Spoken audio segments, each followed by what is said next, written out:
এবার মহাকাশে শোনা গেল ফেরেশতাগণের জিকিরের শব্দ। সম্প্রতি নাসা নিজের অজান্তেই আবিষ্কার করে ফেললো আসমানে থাকা ফেরেশতাগণের জিকিরের ধ্বনি, যেই জিকিরের কথা মহানবী সাল্লাল্লাহু আলাইহি ওয়াসাল্লাম 1400 বছর আগেই তার উম্মতদেরকে জানিয়ে গেছেন। সেই জিকিরের ধ্বনি যেন এবার প্রকাশ পেল সুদূর মহাকাশে, যা দেখে বিধর্মী বৈজ্ঞানিক এবং গবেষকরাও রীতিমতো চিন্তিত। সেই শব্দের উৎপত্তি স্থল এখন পর্যন্ত তারা নিশ্চিত হয়ে বলতে পারছে না, তবে এই শব্দগুলোই মিলে যাচ্ছে 1400 বছর আগে বলে যাওয়া প্রিয় নবী সাল্লাল্লাহু আলাইহি ওয়াসাল্লামের বাণীর সাথে। যদিও তারা এই শব্দগুলোকে নিয়ে নিজেদের মতো নানাবিধ মতবাদ প্রকাশ করেছে, তবে প্রিয় নবীর বলা বাণী এই শব্দটির সাথে হুবহুব সামঞ্জস্য। প্রিয় দর্শক, অবশ্যই কমেন্ট করে জানাবেন আপনি কোরআনের পক্ষে নাকি আধুনিক বিজ্ঞানের পক্ষে, এবং অবশ্যই এই ভিডিওটি সকলের মধ্যে শেয়ার করে জানিয়ে দিন প্রিয় নবীর বলা এই বাণীটিও যে তার সত্যতা প্রকাশ করেছে। চলুন ভিডিওটি শুরু করা যাক। প্রিয় দর্শক, সম্প্রতি নাসার স্পেস স্টেশন থেকে এমনই কিছু অদ্ভুত আওয়াজ রেকর্ড করা হয়েছে যেগুলো শুনলে মনে হচ্ছে বিলিয়ন বিলিয়ন মানুষ একসাথে কোনো একটি ধ্বনি উচ্চারণ করছে।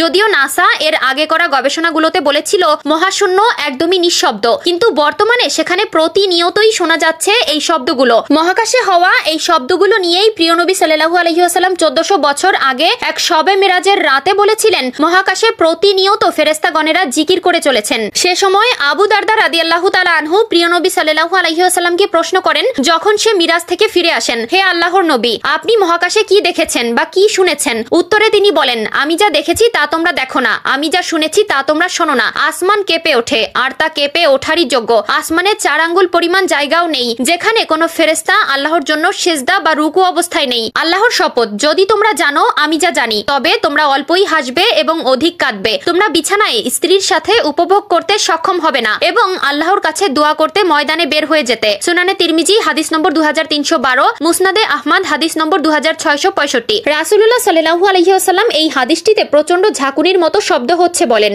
আগে ধারণা করা হতো মহাকাশ যেহেতু একটি বায়ুশূন্য স্থান, সেখানে শব্দ হওয়া কখনোই সম্ভব নয়, কিন্তু মহাকাশ গবেষণা কেন্দ্র নাসার একটি গবেষণায় বর্তমান সময়ে এটি প্রমাণিত হলো যে মহাকাশে শব্দ হচ্ছে। সংস্থাটি hour universe is not silent অথবা লিসেন টু দ্য ইউনিভার্স এর প্রতিবেদনে দেখা হয়েছে কিভাবে মহাকাশে শব্দ হয়। তো চলুন এবার শুনে নেই সেই শব্দের একাংশ।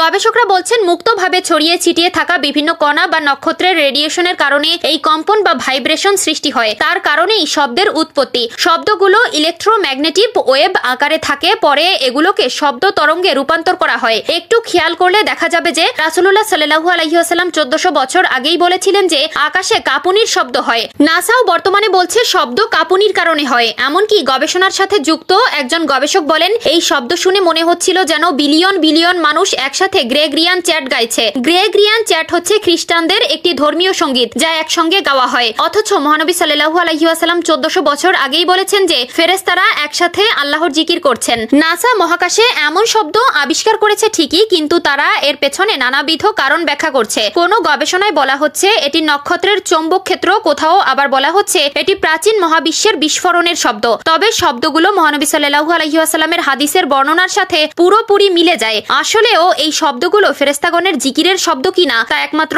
আল্লাহ তাআলাই ভালো জানেন।